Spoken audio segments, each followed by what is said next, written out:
খুব ডিপ্রেসড তুমি, তাই না? উঠতে বসতে খেতে না চাইতেও চোখ দিয়ে গঙ্গার জলের মতো স্রোত নেমে আসে। মনে খুব কষ্ট তোমার। কারোর সাথে কথা বলতে ইচ্ছে করে না, খেতে ইচ্ছে করে না, বাইরে যেতে ইচ্ছে করে না, কাউকে ইজ্জত দিতে মন চায় না, তাই না? শুধু নিজের রুমের লাইটটা অফ করে দরজা লাগিয়ে শুয়ে থাকা, আর তোমার জীবনকে কারা কারা কত রকম ভাবে জাহান্নাম বানাচ্ছে এই চিন্তা করো। অথচ একবারও চিন্তা করো না তোমার জন্মদাতা পিতামাতার কথা, যারা জন্মের পর থেকে এতগুলো বছর তোমাকে আগলে রাখলো, এতটুকু আঁচড়ও লাগতে দেয়নি গায়ে। যে মা ছোট থাকতে তুমি বিছানা থেকে পড়ে যাওয়ার পর তোমার চেয়েও বেশি কেঁদেছে, যে বাবা তোমার মায়ের সাথে ঝগড়া করছে তোমার গায়ে হাত তুলেছে বলে, সেই মা বাবার কথা আজকে তুমি একবারও চিন্তা করো না। খুব বড় হয়ে গেছো তুমি, খুব। আজকে তারা আর তোমাকে আগলে রাখতে পারছে না, কারণ তুমি তাদেরকে সেই সুযোগটাই দিচ্ছ না। অপরাধী বানাচ্ছ তাদের। এই ছেলে, হ্যাঁ তোমাকে বলছি, তুমি জীবনের কতটুকু দেখেছ, কয়টা বাজে কথা শুনেছ। মেজাজ ঠিক রাখতে পারি না যখন দেখি বয়ফ্রেন্ড গার্লফ্রেন্ড ছেড়ে চলে গেছে বলে জীবন রাখতে মন চায় না তাদের। নাক চিপ দিলে দুধ বের হবে, অথচ ভাবসাব কি। তোমাদের বয়সে সন্ধ্যা হলে মোবাইল নিয়ে বসার সময় ছিল না, ইভেন মোবাইলই ছিল না। মেথ খাতা নিয়ে বসতাম প্রতিদিন সন্ধ্যায়, স্কুলের হোমওয়ার্ক করতে করতে গভীর ডিপ্রেশনে যাওয়ার সময়ই নাই। পরের দিন সকাল 7টায় কোচিং এ যেতে হবে, এই টেনশনেই ঘুমিয়ে যেতাম। সত্যি কথা বলতে লজ্জা নেই, ডিপ্রেশন নামে যে একটা শব্দ আছে এটাই আমি জানলাম কয়েকদিন আগে। এগুলোর কনসেপ্টই আমাদের সময় ছিল না। আমরাও কষ্ট পেয়েছি, কয়েকটা দিন খারাপ গেছে, কিন্তু তাই বলে জীবন ছেড়ে ছুড়ে দিয়ে বসে পড়ি নাই। ছেলে, লজ্জা করো না। গর্ভধারিণী মা একটা প্যারাসিটামল এনে দিতে বললে যেখানে কষ্ট হয় তোমার, সেখানে তুমি 2 দিনের পরিচয়ের একটা মেয়ের জন্য সারপ্রাইজ প্ল্যান বানাও, হাজার হাজার টাকার গিফট দাও, ড্রেস কিনে দাও, পার্লারের খরচ বহন করো। আবার 2 দিন পর যখন তোমার চেয়ে পয়সাওয়ালা ছেলে পেয়ে সে চলে যায়, তখন আবার ওই মেয়ের জন্য ডিপ্রেশনে চলে যাও। ওই মেয়ের জন্য হাত পা কাটাছিড়া করো, ব্যাকগ্রাউন্ডে হাম তেরে বিনা রেহ নেই সকতে ছেড়ে ক্যামেরার সামনে মেয়ে মানুষের মতো কেঁদে কেটে ভিডিও আপলোড দাও। লজ্জা নাই না? জীবনে কষ্ট কি জিনিস, লড়াই করে বেঁচে থাকা কি জিনিস, সেটা একদিন পঙ্গু হাসপাতালে একটা ভিজিট করে আসার পর বুঝতে পারবা। কারো হাত নাই, কারো পা ঝুলিয়ে রেখেছে, কারো আবার পাই নাই, কারো আঙ্গুল নাই, কারো কান নাই। অথচ দিন শেষে এই মানুষগুলো বেঁচে থাকার আশা হারায় না। এই মানুষগুলো এই লিমিটেশনগুলো নিয়েই আবার যান্ত্রিক জীবনে ফিরে যাবে, আবার সাধারণ মানুষগুলোর সাথে পাল্লা দিয়ে বেঁচে থাকার লড়াই করে যাবে। আমার ডিপ্রেসড জেনারেশন, তোমরা কত লেম একবার চিন্তা করেছো?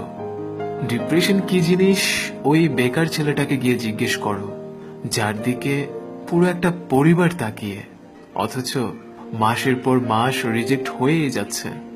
হায় রে আমার ডিপ্রেসড জেনারেশন, হাস্যকর। এবার আর কার্টিসি দিচ্ছি না, কজ গল্পটা আপনারা শুধুমাত্র চারু ডায়েরিতেই পাবেন। আর কথাগুলো খুব সুন্দর ছিল, যে জন্য ভাবলাম একটু বলি। শুধু পড়লে তো হয় না, কথাগুলোকে অনুভব করতে হয় মনের ভেতর থেকে। সত্যি কথা বলতে ডিপ্রেশনে কম বেশি আমরা সবাই ভুগি, তাই নয় কি? বাট তাই বলে জীবন তো আর থেমে থাকবে না, জীবন থেমে থাকার না ইনফ্যাক্ট। আর ছোট্ট এই জীবনে পাওয়ার চাইতে না পাওয়ার সংখ্যাটাই বেশি, তাই বলে তো আমরা থেমে থাকতে পারি না। আমাদেরকে সংগ্রাম করতে হবে, বাঁচতে হবে। আর এই গল্পের একটা পয়েন্ট আমার খুব বেশি ভালো লেগেছে, ইনফ্যাক্ট যেটা এখন প্রতিনিয়তই হচ্ছে, ছেলে মেয়েরা প্রেম করছে, সো একটা সময় হয়তো বা ব্রেকআপও হচ্ছে। যদি আমি চাই না ইনফ্যাক্ট কারো ব্রেকআপ হোক, ভালোবাসা টিকে থাকুক আজীবন, যতদিন জীবন থাকে অন্তত। আর এই ব্রেকআপ হওয়ার কারণে দেখা যায় অনেক ছেলে মেয়ে আছে যারা হাত কাটাকাটি কিংবা সুইসাইড অ্যাটেম্প করে। হ্যাঁ, আমি তাদের উদ্দেশ্য করে দুটো লাইন কথা বলতে চাই। দেখো, জীবনটা অনেক সুন্দর, সত্যি বলছি, একটু বেশি সুন্দর। অথচ তুমি সেই জীবনটাকে নিয়ে কি করছো? একটা অপরিচিত ছেলে, একটা অপরিচিত মেয়ের জন্য তুমি খাওয়া দাওয়া করছো না, তুমি হাত কাটাকাটি করছো, শরীর কাটাকাটি করছো, তুমি সুইসাইড অ্যাটেম্প নিচ্ছ। কি দরকার? এসবের ফাঁকে একবারও কি তোমার বাবা মার কথা মনে হয়েছে? তোমার পরিবারের কথা মনে হয়েছে? তোমার বাবা মা অন্তত এই কাজগুলো করার জন্য তোমাকে পৃথিবীতে আনে নাই। সেই ছোট থেকে এত বড় করেছে কি এই প্রতিদানটুকু দেওয়ার জন্য? তোমার কি তাই মনে হয়? আর জীবনটাকে এইভাবে তিলে তিলে শেষ করে দেওয়াটাই কিন্তু সবকিছু না। তুমি যদি সুইসাইড করো, তুমি যদি অল্পতেই ভেঙে যাও, তাহলে তো তুমি সংগ্রামে হেরে যাবে। You have to fight back. তোমাকে আরো শক্ত হতে হবে। জীবন এটা নয়, জীবন সেটা যেটা তোমাকে বাঁচতে শেখায়। একবার বাবা মায়ের মুখের দিকে তাকালে না, সেই অনুপ্রেরণা, সেই ভালো লাগা, সেই ভালোবাসাটুকু কাজ করবে তোমার মনের ভেতর। বাবা মায়ের চাইতে বড় আর কেউ না, কেউ না বন্ধু। আর ব্রেকআপের কথা যখনই আমার মনে হয়, আমার অনেকেই বলে যে আমার গার্লফ্রেন্ড ব্রেকআপ করেছে, আমার বয়ফ্রেন্ড ব্রেকআপ করেছে, দেন আমি এটাই বলি, আমি একটা যুক্তি দেওয়ার চেষ্টা করি। সেটা হচ্ছে কি, পৃথিবীর কোনো না কোনো এক জায়গায় বসে একটা ছেলে কিংবা একটা মেয়ে তোমার জন্য অনেক বেশি বেশি প্রার্থনা করছে, যে তোমাকে ছেড়ে চলে গিয়েছে তার চাইতে বেশি। সেই কারণেই উপরওয়ালা হয়তোবা এই ডিসিশনটাই নিয়েছে, তোমার জন্য যেটা ভালো সেটাই হয়েছে। Please be positive. আজ তবে এ পর্যন্তই, অনেক বেশি বকবক করে ফেলেছি। আর জানি না আপনাদের কেমন লেগেছে কথাগুলো। আর প্রতিবারের মতো দুটো কথা বলে শেষ করতে চাই, সেটা হচ্ছে ভালো থাকুক আমাদের ভালোবাসার মানুষগুলো, আমাদের কাছের মানুষগুলো, আমাদের হৃদয়ের মানুষগুলো। অনেকদিন তো বেঁচেছি নিজের মন মতো করে, নিজের মতো করে। আর যে কটা দিন আছে সেটা না হয় পরিবারের জন্যই বাঁচি।